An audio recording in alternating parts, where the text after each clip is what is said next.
Last year, I took the time to read The Karamazov Brothers, a classic novel by Dostoevsky. I always like to read classic Russian novels, but this book really blowed my mind of how high the ceiling has to reach in order to be considered a masterpiece by Dostoevsky. I liked how Dostoevsky portrayed the characters' thoughts and motives in such refined detail, and the arcs of the stories are subtle yet meaningful. It starts fittingly with the visitation of the brothers and father to the monastery, a tribute to the role philosophy and faith played in this novel, and ended solemnly with the funeral of a child that are filled with hope and vision for a better future.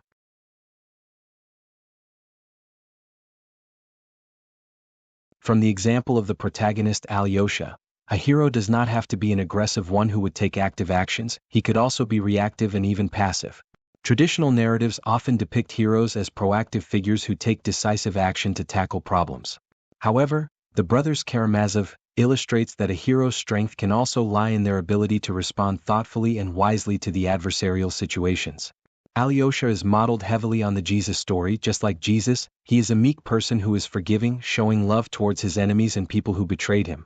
However, Alyosha is also almost completely passive. Compared to his brothers, he seems to always react to the suffering of others instead of his own, and his actions are almost always a consequence of the actions/exhortations of the others.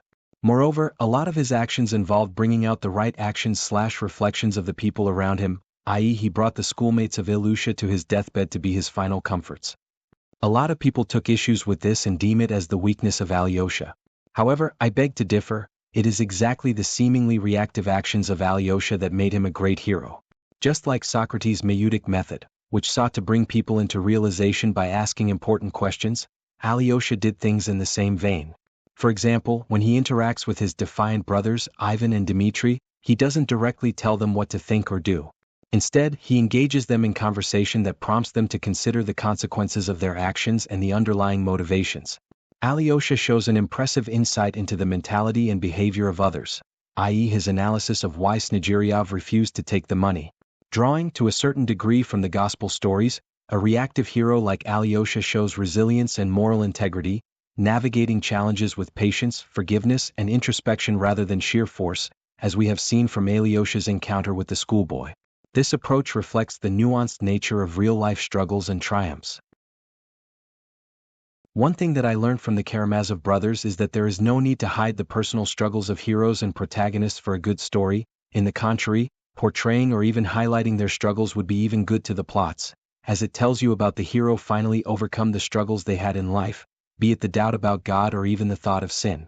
A memorable part of the story was that when the elder Zosima died, the first thing people noticed is the smell of the degenerated body of the elder due to the summer heat. Because of this, instead of the due respect people pay to their beloved elder who showered his flock with love and prayers, they begin to question his divine mandate and even doubt that he might be possessed. At this very moment, Alyosha decided to leave the monastery and go into the world, turned out to be exactly the way how he should be following the teachings of his elder. Ultimately, this is not a completed story. Dostoevsky intended to continue, but it didn't come to fruition due to his unexpected death. Unfortunately, we as the readers have to leave these sad threads of fate and destiny left unraveled, leaving us to lament the upcoming chapters of their intertwined lives.